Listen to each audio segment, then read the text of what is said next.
Hello and good day, everybody. So I would say I should do a introduction video to Wayfinder or doing any other, but it is in a unique position where I've talked about this game heavily, not just in a specific Wayfinder video, which I should have done besides talking about it in almost all my other videos, because I've been really excited for this game. Now, one of the things that I'll talk about is going to be the microtransaction and founder packs, but that is later. For now, brief description of what Wayfinder is. It is an MMO, a hero-based MMO. You're going to have your normal hub, open world, and then 3-party instances. Now, with that said, let's go ahead and take a brief look at all of the Wayfinders. I will do my best not to get too long-winded about some of them, like Windgrave. I played heavily. Windgrave is going to be your tanky support.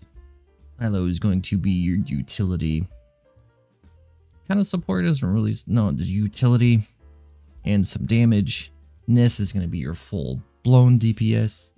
Sinja is going to be your tanky offense, tanky DPS. Prios? Sorry, butchering names. Prios is going to be your mage DPS, so you got your rogue DPS, your bruiser, and then just mage DPS. And then you have, I keep thinking of her as a warlock because dots, she's your dot DPS. Anyways, let's go ahead and jump into Windgrave and look at their abilities. Complex is pretty easy. He's just tank and support, essentially. First ability, brief description, you slash and heal. Right, it's self-explanatory. You heal yourself, heal your allies, and a slash. His second ability is going to send out a pulse, and it's going to shield yourself. Not very much allies, unless you're point blank and the enemy is looking at you. But there is a weird thing, like if the enemy is too close to you, like in your zone, it's not going to be blocked. It's going to hit you, which is really weird, to be honest. But in my experience, a lot of people just use this for damage. It's one of his only damaging moves. These two are his only damaging abilities. Juggernaut, I wish it was a taunt, but doesn't look like it is. You just mark enemies, and anybody hits a judgment enemy will just restore their own HP, so it's a lifesteal debuff. This one is going to be your ulti. Essentially, you put down a dome and you heal yourself and allies that are inside of it, and people inside of it will take like no damage. Oh, immune to damage. So if there's a big hit coming, this is what you're going to want to pop. His passive final finishers on any weapon, not just a sword and shield, is going to be a heal for yourself and allies, which is nice. Sword and shield is heavy on the guard break. You can see right here, just does massive guard break damage. Guard break, for anybody who does not know, enemies, including bosses, are going to have 2 bars of health, essentially. You have your guard bar, so think Sekiro, actually, and their health bar. Guard bar is going to be, I guess you could say it's kind of like, no, it's 2 separate things. So you have your guard bar, health bar. Guard bar, you can bring all the way down, and once you break their guard, they will be staggered for a short time, and it opens up a huge DPS window for your teammates. We don't have to scroll all the way up. So next up is Silo. Silo is going to be a pretty easy person too. He's kind of just a gunner. You don't have to use guns with him, but you can. Every hero can use every weapon. You know, primarily be range, support, and control. I thought he'd be more offense. Interesting, because he has a firebomb. Throws a firebomb. His enemies setting him on fire. He has a slow palm, which does have interaction with his firebomb. Right there. You can cause it to explode. He has his own little taunt, so people will be drawn to it. And of course, he has his AoE, which just does a big cone of damage, as you can see. And his passive is just bonus damage to melee and range to enemies that are debuffed. So I don't know if taunt counts as a debuff. Maybe? I don't know. Anyways, he has a slow debuff and a fire debuff. And of course, he can use any other weapon. He doesn't just have to use this, but the mechanics for the gun is kind of just the reload. The reload is going to have an empowered reload where if you get the thing right, think Dead by Daylight, the generators. If I'm not mistaken. It's a quick time event like that. Next is going to be Nis. Nis is your full-blown rogue damage dealer. She's just all in that damage. Now it does say range. I don't know why, but she doesn't actually have much range. She is going to be very tight knit on that melee style. You can use the gun with her, but it's not going to synergize well with what her kit is. But by all means, be a gunslinger with Nis. I don't know if they're gonna have dual pistols. That would be sick. We'll see. Anyways, first ability is going to be a shadow step. You dash forward, slashing through enemies. Think it's a slash dash. Pretty much what it is. Next ability, your dodges become damage dealing abilities as well, but it's for your next 3. Only 3 dodges. And your other ability is going to be a dagger throw and a hop back. So it's a disengage. And the cool thing about this is, again, it is immune. Again, it is a immune. So I believe the dodges also have some iframes. If I'm not mistaken, I'm pretty sure you could dodge with it. But this looks like it has even more iframes than the dodge. So think a boss is doing a heavy hit and you need to avoid damage for a longer period of time. You got the dagger throw, which is nice. Ulti is just make slash dash do no or cost nothing, which is a huge damage opportunity for Nis, even more so if you say you have somebody who is specializing in guard breaks. I don't know if that's going to be important in endgame, but I guess we'll see. My experience, no.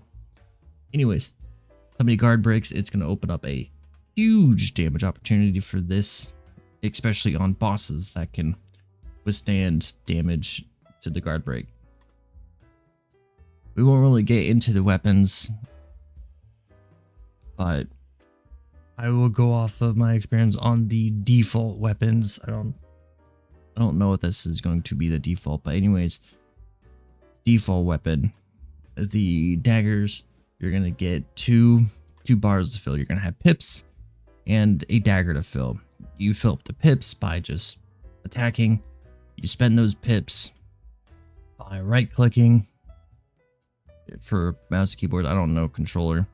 Spend those pips. You fill up the dagger bar. You pop the dagger bar, and your pips will do additional damage, including your left click. So you become empowered, pretty much. And I think the daggers hit twice. It's a really cool effect. Okay, so her passive after dodging gain attack power for a short duration. Okay, so you want to dodge a lot with her, so it synergizes well with this. So what you're gonna want to do is pretty much dodge, dash, dodge. Well, especially with this, dodge and dash, dodge and dash, dodge and dash. All right, next person, Sinja. Sinja is gonna be your tanky DPS. Not much support. She does have good control. To my knowledge, she's one of the only person who can pull. Yep. All right, so this is gonna be her first damaging ability. You punch 3 times, progressively getting stronger. Holding gladiator pommel. Gain furious ability will cause Sinja to showboat.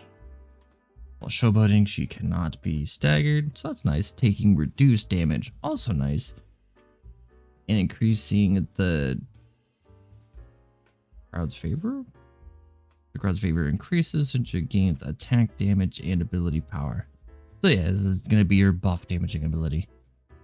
Next, you have a taunt. Oh no, that was her passive that I just read. So that was her passive I just read. So the more you do with her, I'm assuming it's gonna build up the crowd's favor. She has her own personal stadium that just follows her around for anyone you did not know. Kidding. She doesn't. Kind of funny. Yeah, anyways. Taunt and buffs herself and nearby allies.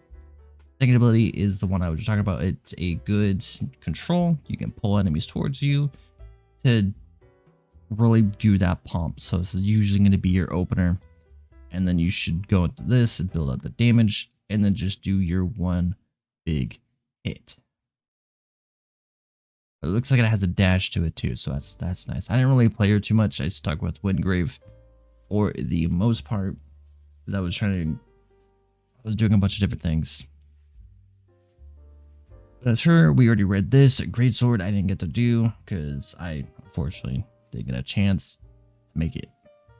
So it does suck. Form a quick melee attack that buffs the next ability. Use Gladiator Slice again. Will form an empowered Gladiator Slash, dealing additional damage up to 2 times. 2 hit. 2 hit combo with it.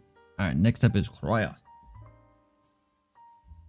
Kryos is going to be your mage guy, like I was saying before. He has a scythe. I know somebody that is going to absolutely love this iconic weapon. The first ability, you slash twice with a 8th kind of range. I don't know. When I was playing it in the it was really weird. Anyways, that's going to be a damaging ability. Next one is going to be a siphon. Release a wave of energy around Kryos that deals damage to enemies and absorbs arcane power, reducing cooldown. Okay, so you're going to want to do this ability, reduce your cooldown. This is probably going to be the ability you do last to reduce your cooldown of your other abilities. Arcane Focus. Mark an enemy in an area, and enemies are hits. The mark builds up in power, detonating at max or when it expires. So it's a timed bomb, pretty much. Your last ability. Honestly, it looks like a drill. Deal massive damage to an enemy in a large radius around Kryos. So again, this is going to be your ulti, so you're not going to be able to cast this all that much. As you can see that it's a special. Is that a hand? Oh yeah, that's a hand. Wait, never mind. We're not going to critique. Passive. Generate arcane fragments by using siphon. On an enemy and landing combo finishers, so your last hit of your weapon. So you gotta do the full light combo of a weapon. Oh, there's really only gonna be light. I don't think there's gonna be. Anyways, target fragments are automatically consumed to grant extra charges of savage. Whoa, what was that one? What's this? Okay. Oh, okay, I see. The little balls floating around him. It consumes those to do this. I'm assuming it empowers it. Okay. Scythe, I didn't get to use. But I got nothing on it. But there it is in all its glory. Now, the last and newest Wayfinder is going to be Venomous. Looks like it has a moderate difficulty of support and range. Really? I thought you have more offense. I know she does a lot of dots. All right, so what is this? Shoots a volley of poison needles that lock on. Oh, so it's not going to be a skill shot. It kind of just homes in. That's nice. To nearby enemies, dealing damage. Hitting an enemy with a needle causes healing projectile. So it's going to be another support. So we have a range style support and a melee style support. So that's nice. Projectiles to seek out nearby Wayfinders. These projectiles heal over time based on the number of stacks venoms. Oh, okay. Next ability. Launch a bomb that absorbs up to 5 nearby poison clouds. I'm assuming it's going to have synergy with her passive. We'll look at it in a minute. Nearby poison clouds. After a brief delay, the bomb explodes, dealing damage to enemies and healing allies, based on the number of poison clouds absorbed. They're going to have to put poison clouds down first.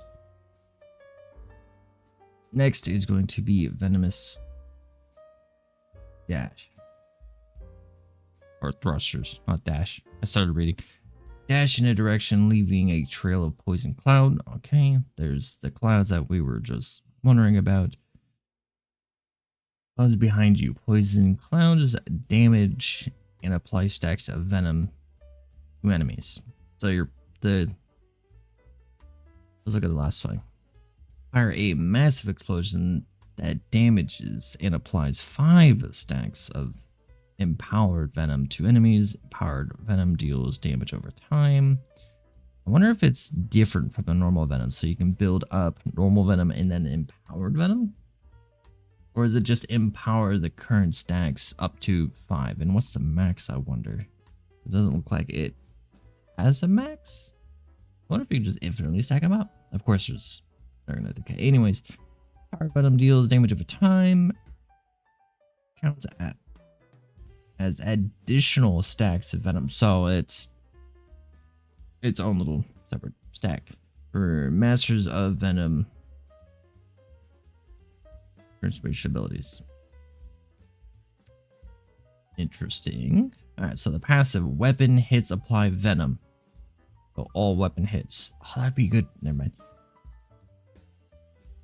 Dealing damage over time and stacked up to 5 times. Okay, so 5 is the max. So you can get normal and empowered.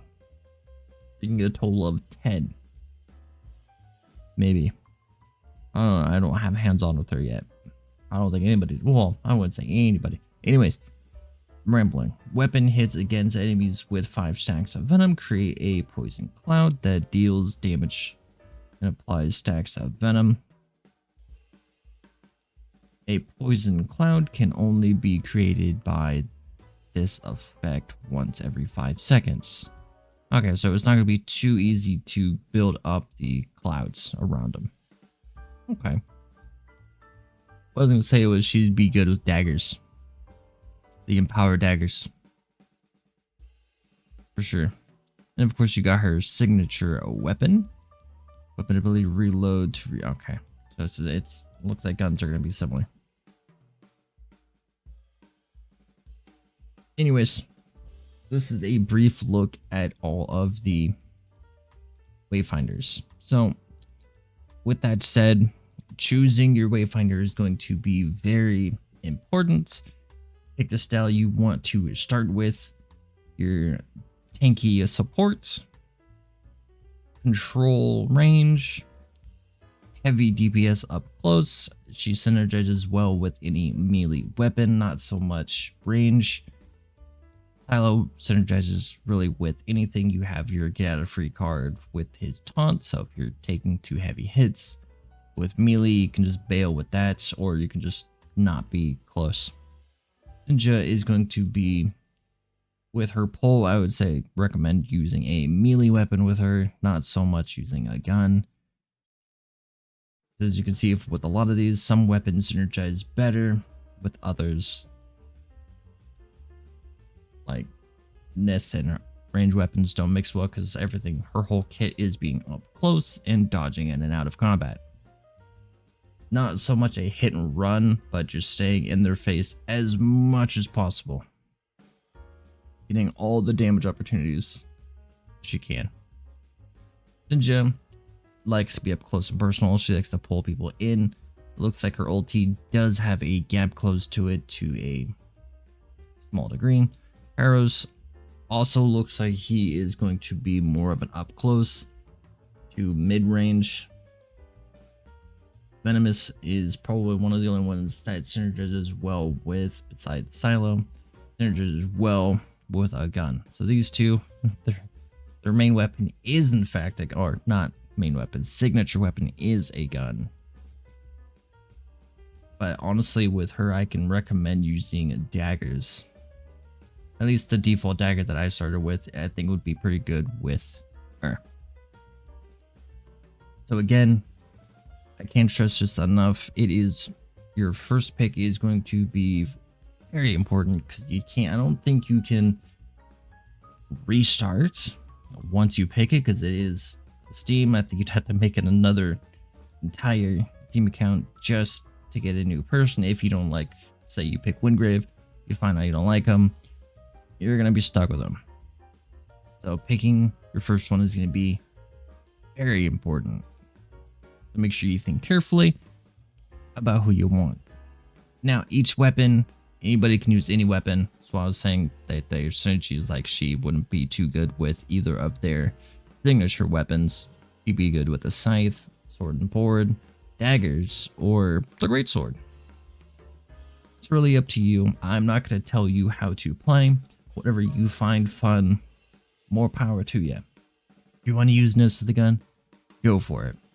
Don't let other people tell you how to play the game. Now, everybody, thank you for watching. I hope you enjoyed, and I hope this helps in any way that it can. I will be putting out more videos because we have 15 days. What is it? 15 or 14 days until the drop. What is today? First? So yeah, 14 days. We are 2 weeks away from the drop. 14 days. Getting close. I'm dragging on. I'm rambling. Thank you for watching. Hope you enjoyed. Take care. Be well. Stay safe. And have a wonderful rest of your day. Oh, side note.